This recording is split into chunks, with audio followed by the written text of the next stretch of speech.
Sejam bem-vindos mais uma vez ao meu canal e hoje vamos falar um pouco sobre a oração, né? E vou falar como era a oração que eu vivia praticando minha vida toda, desde criancinha, enquanto eu era mormon, né? E os mormons oram muito, eles ensinam muito as pessoas a orarem.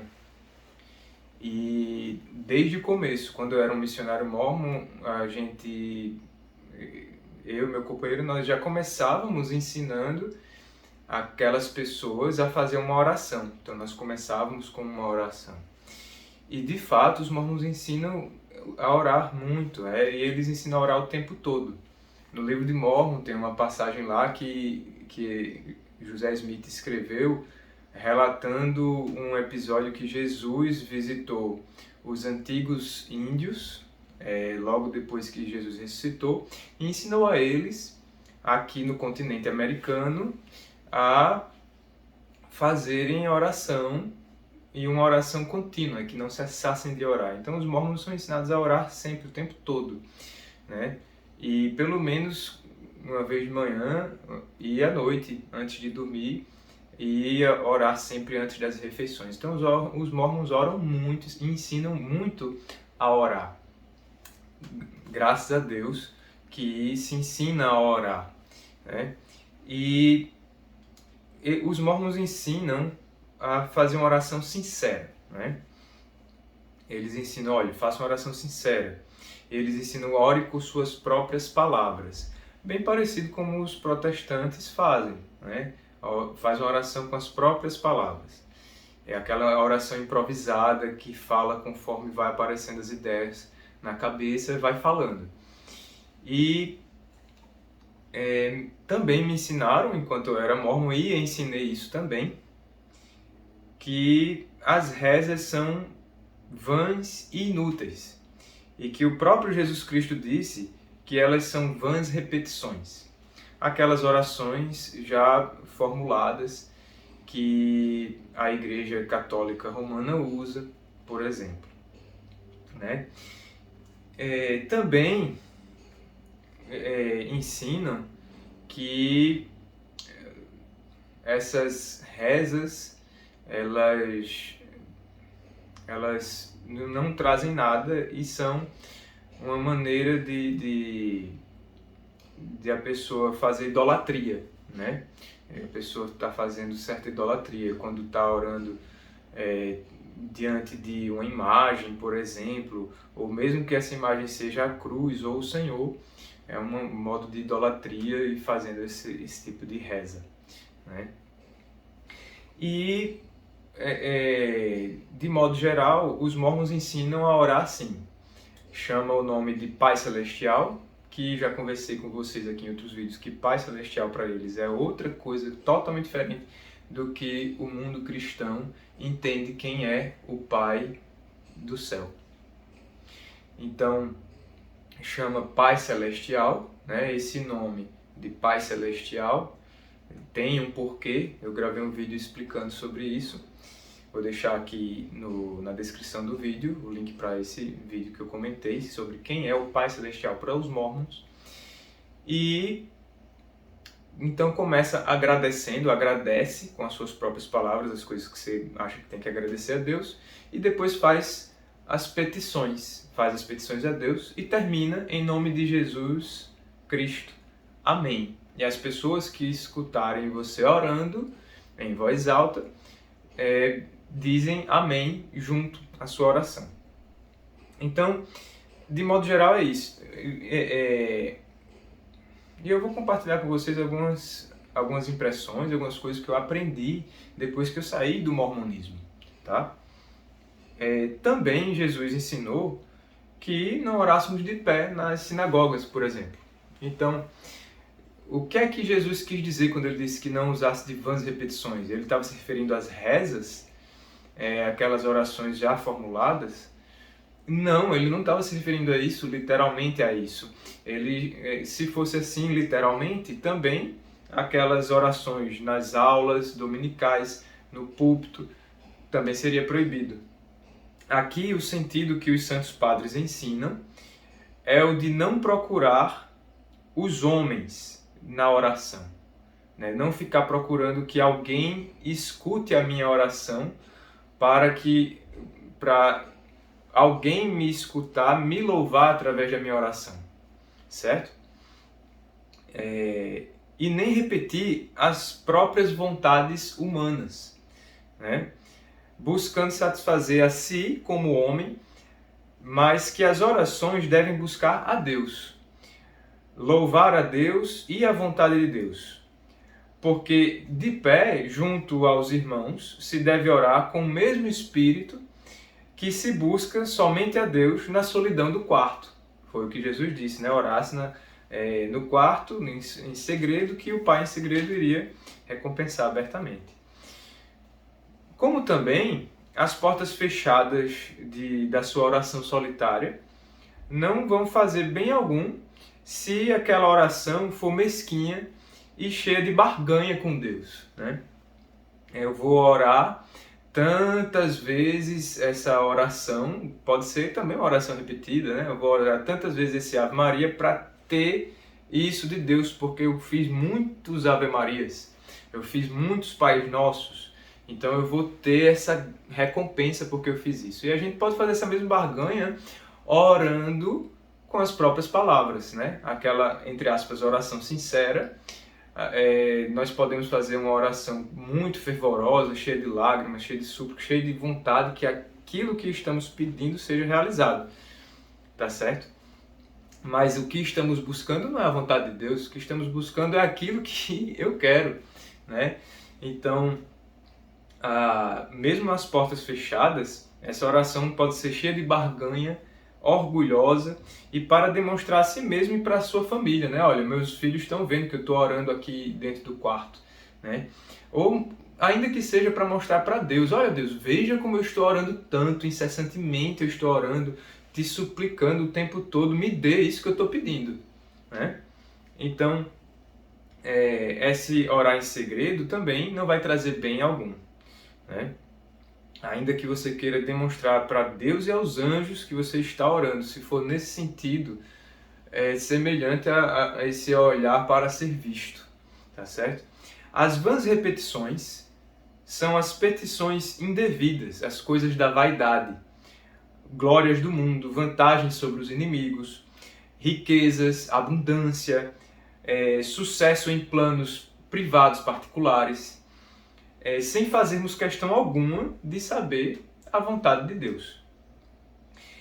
Então, o que é a vã repetição, de acordo com o que eu tenho aprendido com os santos padres? É pedir o que não deveríamos ter e agradecer a Deus pelo que Deus quer que nos livremos. Isso é a vã repetição. É a gente pedir uma coisa das minhas paixões, eu pedi uma coisa que eu quero muito, sem eu me importar o que é se Deus queria que eu estivesse querendo isso. Às vezes o que eu estou querendo, eu quero por uma enfermidade da minha alma, que Deus precisa curar. E eu deveria estar suplicando pela cura dessa enfermidade da minha alma, que me faz desejar aquilo que eu estou pedindo a Deus. E às vezes eu estou querendo segurar e reter uma coisa, não perder de jeito nenhum, e por isso eu fico agradecendo a Deus por aquilo, quando na verdade eu deveria me afastar daquilo e me livrar daquilo. Deus quer na verdade isso. E a gente agradece justamente por uma coisa que Deus não quer que tenhamos. Então, veja só, né? O que é que Jesus disse? Pois vosso Pai sabe o que necessitais antes de o pedirdes. Então é esse o sentido da vã repetição. É estarmos pedindo ou agradecendo por coisas que não deveríamos pedir, não deveríamos ter. E Deus sabe já o que deveríamos ter. E era isso que deveríamos estar buscando. O que é que Deus olha para nós e vê que nós temos necessidade daquilo. É isso que deveríamos estar pedindo. Então Jesus ensinou que não orássemos como os pagãos. Ele falou isso nesse momento, naquele tempo. O que é que os pagãos faziam? Os pagãos sacrificavam, né, a ídolos, a imagens, a deuses, para ter determinada dádiva em troca. Então, era assim que eu, mormon, orava. Eu sacrificava meu tempo, esforço, dinheiro, meus talentos ao Deus Mormon. E eu deixava meu dízimo ao Deus Mormon. E orava por coisas que eu queria. As coisas que eu gostava de ter, eu agradecia. E as coisas que eu queria ter, eu pedia. E eu pedia que acontecessem coisas em troca das minhas obras do templo, em troca do meu trabalho, do meu chamado como mormon, da obediência às leis mormon, em troca do jejum que eu fazia como mormon. E eu agradecia pelo que acontecia, que era do meu agrado. E pedia a Deus que afastasse tudo que me desagradasse. Veja, às vezes Deus nos coloca em condições que são desconfortáveis. E isso é uma dádiva, isso é uma bênção. E através dessa situação desconfortável, podemos, com a força de Deus, nos purificar e nos aproximar dele. E aí, essa circunstância, deveríamos estar agradecendo e dando glória a Deus. E não estar pedindo que ele nos afaste, né? Então, eu pedi a Deus que afastasse tudo que me desagradasse em troca das minhas obras religiosas mormon. Então eu logo me deparei que as minhas orações sinceras e espontâneas estavam repetitivas, eram repetidas, porque eu queria sempre as mesmas coisas, eu queria sempre aquele sucesso, eu queria sempre aquele prêmio, aquele objetivo, eu jejuava por uma coisa específica, que tinha que ser feito de acordo com o que eu queria. Se não acontecesse do jeito que eu queria, eu precisava fazer mais obras mormons, porque então eu não estava fazendo o suficiente. E entrava num ciclo vicioso de barganha e ansiedade e aflição, porque aquilo que eu tanto trabalhei e demonstrei, me preparei para receber aquela bênção, não recebi, apesar do tanto esforço que eu tive, né? Então eu vi que minhas orações eram vãs repetições. E o orar nas aulas e nos púlpitos eram as esquinas e as sinagogas. Nem as muitas palavras, como Jesus disse. Porque uma ou duas palavras indevidas dirigidas a Deus, pelos desejos de um coração soberbo, já é muito. Então essas são as muitas palavras, não é muitas palavras apenas em quantidade, é a qualidade dessas palavras. Então, uma ou duas palavras indevidas dirigidas a Deus já é muitas palavras. Então, os mormons falam isso desde para as criancinhas, né? Eu falava isso para os meus filhos: ore do seu coração. E esse orar do seu coração, no sentido que os mormons usam, é despejar para Deus as próprias vontades e paixões e querer que eles realizem. E os mormons também ensinam, façam uma oração sincera. A oração é uma conversa sincera com o Pai Celestial. Essa é uma frase que se ensina para as criancinhas nas classes de criancinhas da escola dominical, tá? Eu ensinei isso para os meus filhos, para as pessoas que eu preguei dentro do mormonismo. Só que essa sinceridade é de que quer que Deus satisfaça seus próprios desejos e seus próprios pecados. Jeremias 17, 9 a 10, ele escreveu: coração é enganoso acima de todas as coisas, e além da cura, quem pode conhecer? Eu, o Senhor, julgo os corações e provo os pensamentos para retribuir a cada um segundo os seus caminhos e de acordo com os frutos de suas maquinações. Então, veja que a gente confiar no coração, né, no calor do peito, ou naquilo que a gente sente naquela hora, isso foi condenado por Deus, revelando a Jeremias, certo? Então, como é que devemos orar? Como os santos padres da Igreja de Cristo, em todos os lugares, em todo o tempo, por todos os cristãos, entendiam que é oração, entendem até hoje. A oração do coração e a oração sincera é uma oração atenta e humilde. Então, eu não posso estar orando, repetindo uma reza ou repetindo os desejos do meu coração sinceramente,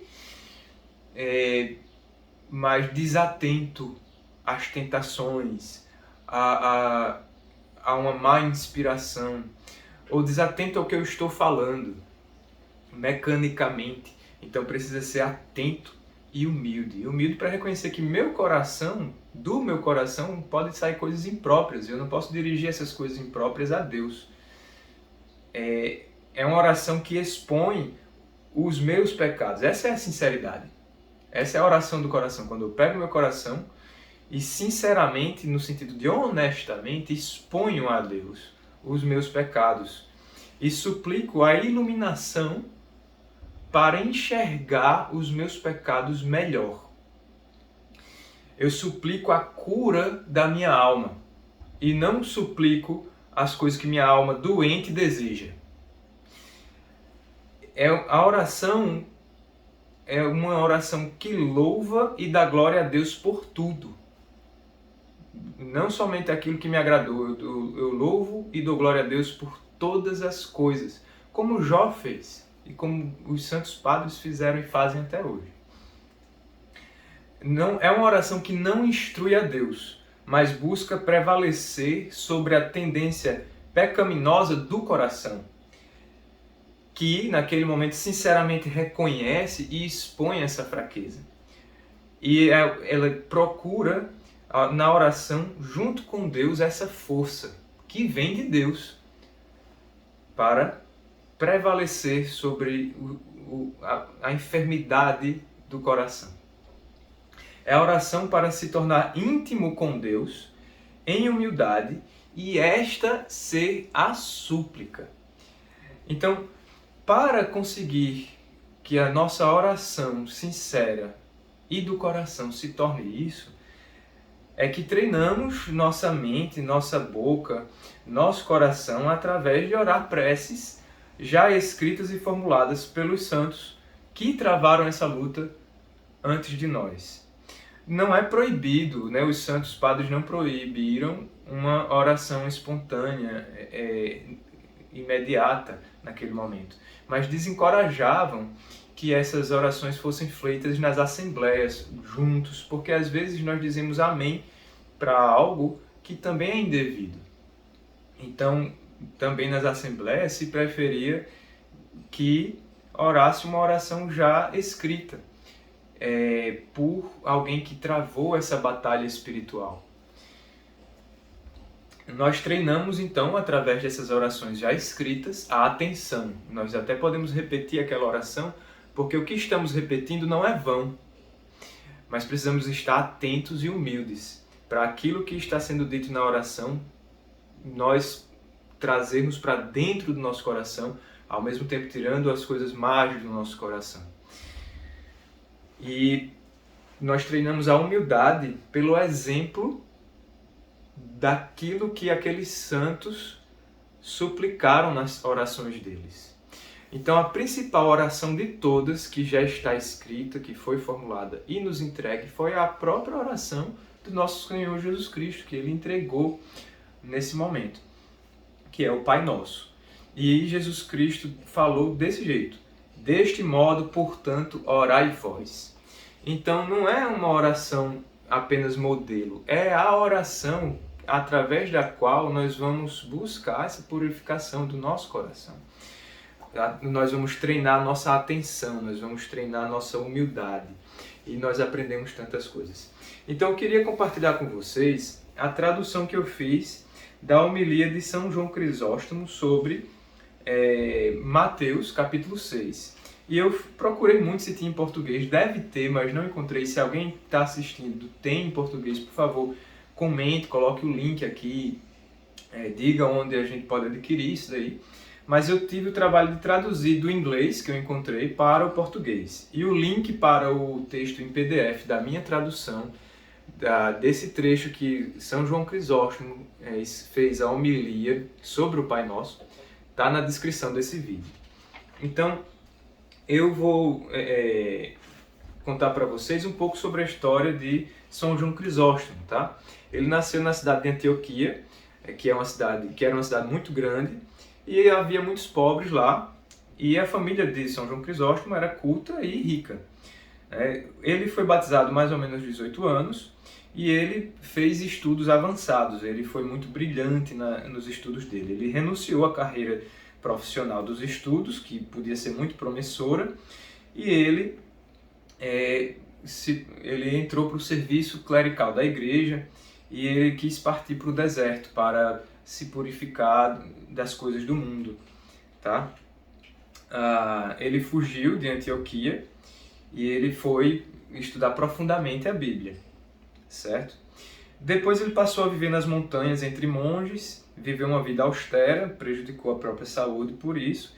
Após algum tempo nas montanhas, ele se percebeu preparado para enfrentar a ação missionária. Ele escreveu aos 34 anos o Tratado sobre o Sacerdócio, que é conhecido e estudado até hoje, nos nossos dias. Com 39 anos foi ordenado padre. Durante 12 anos pregou ao povo contra o paganismo e tinha esperança de transformá-lo em gente de fé cristã. É dele a frase: basta um só homem para reformar todo um povo. Ele denunciava os abusos existentes no interior da igreja e entre a sociedade. Ele defendeu os pobres com uma atividade intensa e ele escreveu muito. As homilias dele e os comentários a respeito do Antigo e do Novo Testamento são estudados até hoje, né? E ele foi chamado de Boca de Ouro. Crisóstomo significa isso, Boca de Ouro. Ele era o João Boca de Ouro. Ele era muito eloquente e brilhante nas homilias dele. Mas ele não deixou de falar contra o luxo e a cobiça e as riquezas da sociedade e o apego às riquezas e a falta de auxílio aos pobres que os ricos deveriam dar. Ele dizia: libertai o Cristo da fome, da necessidade, das prisões, da nudez. Ele foi eleito bispo de Constantinopla, a sé do Oriente. Ele fez uma reforma da casa episcopal, do luxo que tinha, e ele fazia as refeições sozinho. Acabou as recepções suntuosas que havia. O texto da Divina Liturgia que toda a Igreja Ortodoxa celebra em todo o mundo é conhecida como sendo de São João Crisóstomo. Ele combateu as seitas heréticas com intransigência e rudeza, coisa que eu tento fazer aqui contra o mormonismo. Apesar de eu não chegar aos pés de São João Crisóstomo, mas eu tento fazer algo com algum conhecimento que eu tenho sobre essa grande heresia que é o mormonismo e o pouco conhecimento que eu estou adquirindo sobre a fé cristã. Em 402, São João Crisóstomo foi deposto e exilado, acusado de não coadunar os interesses da igreja com as do império. Finalmente morreu no dia 14 de setembro de 407, festa da exaltação da Santa Cruz. Suas últimas palavras foram: glória a Deus por tudo. Então, o que ele falou sobre a oração do Pai Nosso foi belíssimo. E eu vou ler aqui algumas partes que eu considerei muito importantes. Tá? Deste modo, pois, orai: Pai Nosso que estás no céu. Pois aquele que chama Deus Pai, por ele a remissão de pecados, a retirada da punição, e retidão, e santificação, e redenção, e adoção, e herança, e irmandade com o Filho unigênito, e o suprir do Espírito são reconhecidos neste título singular, pois o indivíduo não pode chamar Deus Pai sem ter se apegado a todas essas bênçãos. Ele desperta seu espírito pela dignidade daquele que é chamado, pela grandiosidade dos benefícios que eles têm desfrutado. No céu, ele não fala isso como trancando Deus lá, mas como retirando aquele que ora da terra e fixando ele em lugares altos. E Jesus nos convida a fazer nossas orações em comunhão, em nome de nossos irmãos também, pois ele não disse meu Pai que estás no céu, mas nosso Pai, pelo corpo em comum e em nenhum lugar olhando para seu próprio, mas em todo lugar para o bem do seu próximo.